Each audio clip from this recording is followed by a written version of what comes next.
Hello दोस्तों, YouTube channel super seven से मैं राहुल वैष्णव आपका स्वागत करता हूं।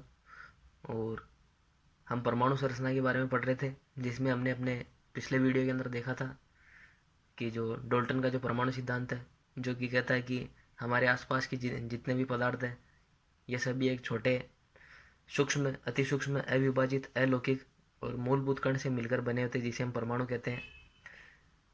और उसके बाद में हमने पढ़ा था जो जे थॉमसन था, उसके द्वारा जो प्रयोग किया गया था कैथोड रे ट्यूब के लिए, जिसके द्वारा उसने इलेक्ट्रॉन की खोज की थी और कैथोड किरणों के बारे में बताया था।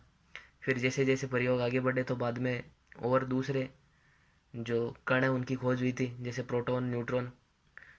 तो इस प्रकार से जो डोल्टन का जो सिद्धांत था, परमाणु का अविभाज्यता सिद्धांत, ये विफल हो गया। और फिर जो हमारे गोल्डस्टीन नाम के वैज्ञानिक थे, उन्होंने प्रयोग किया था। और कैथोड किरण जो प्रयोग थे उससे कुछ मिलता जुलता प्रयोग था, जिसके अंदर हमने देखा था कि जो धनावेशित किरणें होती है वो क्या, इस जो निर्वात नलिका है इसके अंदर एनोड से कैथोड की ओर गमन करती है। इस प्रकार की किरणों को कैनाल किरणें नाम दिया, जिनकी प्रकृति धनावेशित होती है।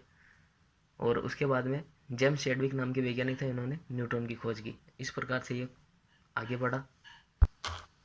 और तीन जो हमारे मूलभूत कण है, इलेक्ट्रॉन, प्रोटॉन और न्यूट्रॉन, इनके अंदर हमने इसको विभाजित किया था और इनके आवेश और द्रव्यमान के मान देखे थे, जिससे हमें ज्ञात हुआ कि जो न्यूट्रॉन होता है ये निरावेशित होता है, और जो इलेक्ट्रॉन और प्रोटॉन है ये दोनों आवेश आवेश तो इन पर समान होता है, लेकिन विपरीत प्रकृति का होता है। फिर हमने देखा कि जो मास होता है, इलेक्ट्रॉन का मास होता है, ये नगण्य होता है, यानी जो परमाणु का जो संपूर्ण द्रव्यमान होगा, ये प्रोटॉन और न्यूट्रॉन में इसका जो द्रव्यमान सम्मिलित होगा। और इससे हमें ये ज्ञात हुआ कि जो प्रोटॉन होता है यह आवेश और द्रव्यमान दोनों में भाग लेता है। फिर बाद में हमने देखा था कि जो तत्व है उनका निरूपण किया है, किस प्रकार से किया जाता है। जैसे कि 6 कार्बन 12 है, तो इसके अंदर यहाँ पे 6 ये परमाणु संख्या है, ये प्रोटॉन की संख्या है, इलेक्ट्रॉन की संख्या है, या नंबर ऑफ इलेक्ट्रॉन या नंबर ऑफ प्रोटॉन कह सकते हैं। और जो यहाँ पर है ये द्रव्यमान संख्या है, जो कि प्रोटॉन और न्यूट्रॉन के योग के बराबर होती है। अतः इससे हम न्यूट्रॉन की संख्या भी परमाणु के अंदर निकाल सकते हैं। अगर हम इसके अंदर प्रोटॉन की संख्या निकाल दें, यानी जितने इलेक्ट्रॉन उतने ही प्रोटॉन, तो 12 में से 6 निकालने पर हमें नंबर ऑफ प्रोटॉन आ जाएगा, जो कि नंबर ऑफ न्यूट्रॉन आ जाएगा, जो कि 12 - 6 6। और इसके बाद में हमने देखा था कि जो परमाणु और आयन उनके अंदर क्या अंतर होता है। तो परमाणु होता है, उसके अंदर जो इलेक्ट्रॉन और प्रोटॉन है, नंबर ऑफ इलेक्ट्रॉन और नंबर ऑफ प्रोटॉन होते हैं, ये बराबर होते हैं, यानी कि जो परमाणु है उस पर आवेश 0 होता है। उसके बाद में हमने देखा था कि आयन क्या होता है। तो आयन, उसके अंदर इलेक्ट्रॉन या तो दान कर देता है या ग्रहण कर लेता है। अगर परमाणु इलेक्ट्रॉन दाता है तो इस प्रकार ये धनायन बनाता है। जैसे उदाहरण के लिए Na+ Ca2+ है, और जितने इलेक्ट्रॉन दान करेगा उतनी यहाँ पर इसके अंक लग जाएंगे। जैसे 2 इलेक्ट्रॉन दान करके कैल्शियम है, ये धनायन बनाता है, तो Ca2+ बनेगा। इसी प्रकार जो इलेक्ट्रॉन ग्राही है, जो इलेक्ट्रॉन को ग्रहण करते हैं, वो ऋणायन बनाते हैं। यानी अपनी बाह्यतम कक्षा को पूर्ण करने के लिए या तो इलेक्ट्रॉन को ग्रहण करते हैं या इलेक्ट्रॉन का दान करते हैं। अगर इलेक्ट्रॉन का दान करेंगे तो धनायन बनेगा, और अगर अपने बाह्यतम कक्षा को पूर्ण करने के लिए अगर इलेक्ट्रॉन को ग्रहण करें तो वो ऋणायन बनाएंगे। जैसे हम देखते हैं एग्जाम्पल, जैसे Cl- है, तो क्लोरीन इसका परमाणु क्रमांक 17 होता है। इसकी जो बाह्यतम कक्षा है उसके अंदर एक इलेक्ट्रॉन की कमी होती है, जिससे कि अपने जो आर्गन का विन्यास है ये ग्रहण कर ले। तो इसके लिए क्या करता है, ये एक इलेक्ट्रॉन को ग्रहण करता है और इस पर ऋणावेश आ जाता है। उसी प्रकार से फ्लोरीन- और आदि इसी प्रकार से बनते हैं। और अगर इसी क्रम में हम अगर हाइड्रोजन को देखें, तो हाइड्रोजन का निरूपण निम्न प्रकार से होता है। 1h1, यानी हाइड्रोजन के अंदर नंबर ऑफ प्रोटॉन बराबर नंबर ऑफ इलेक्ट्रॉन, यानी 1 होता है। और इसका जो द्रव्यमान संख्या इसकी यह भी 1 होती है। यानी इसके अंदर नंबर ऑफ न्यूट्रॉन है ये 0 होते हैं। यानी हाइड्रोजन के अंदर कोई भी न्यूट्रॉन नहीं होता है। जो हाइड्रोजन का जो नाभिक होता है उसके अंदर न्यूट्रॉन अनुपस्थित होता है।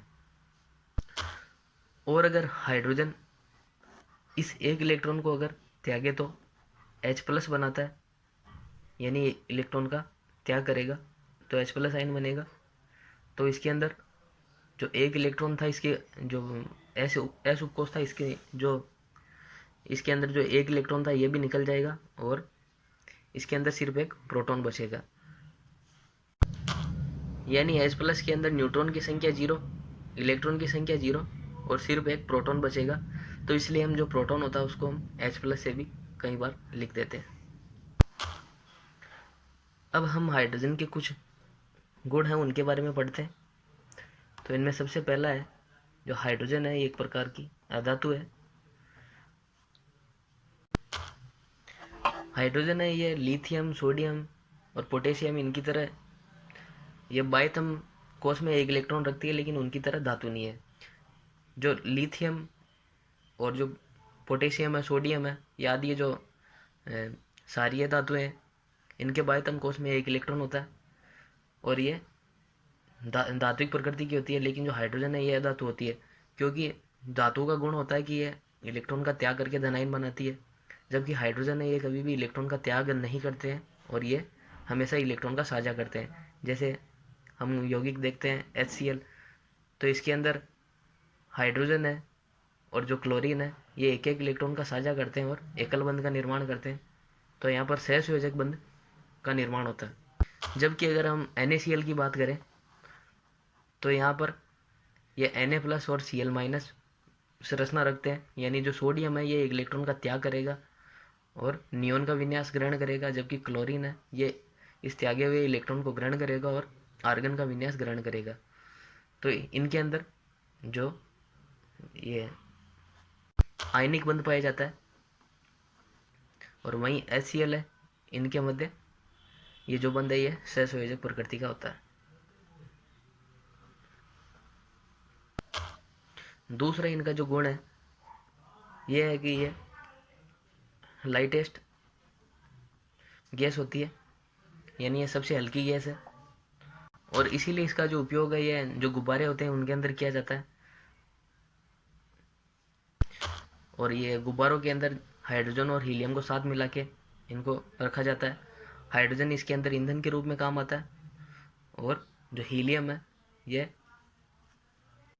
अक्रिय गैस होती है, जो कि जो गुब्बारे को जलने से बचाती है। तीसरा जो इसका जो गुण है ये है कि ये एक अच्छा ईंधन होता है और इसीलिए इसको भविष्य का ईंधन भी कहते हैं, फ्यूचर फ्यूल।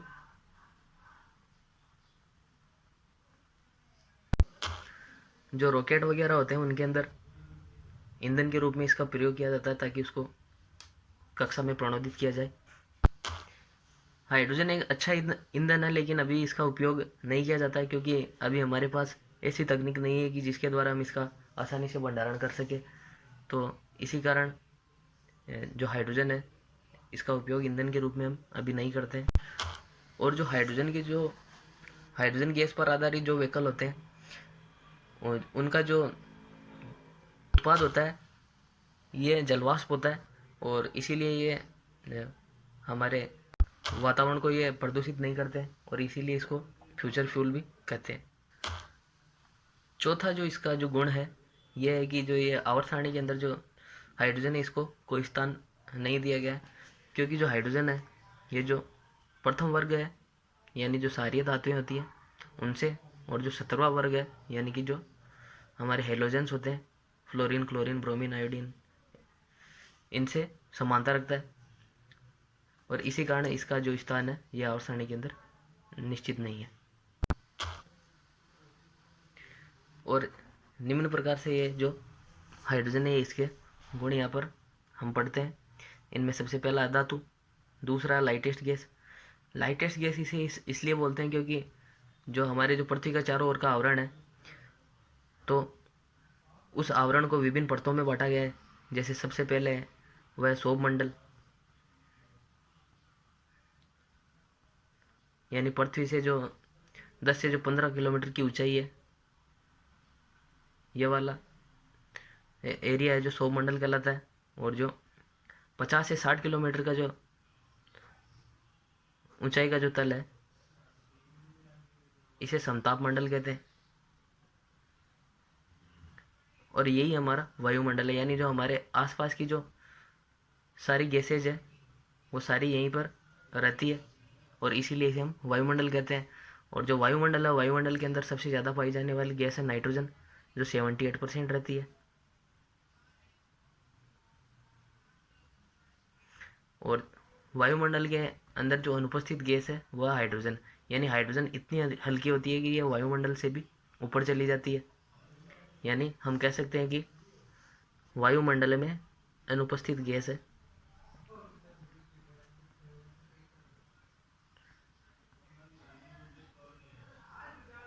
यह हाइड्रोजन है।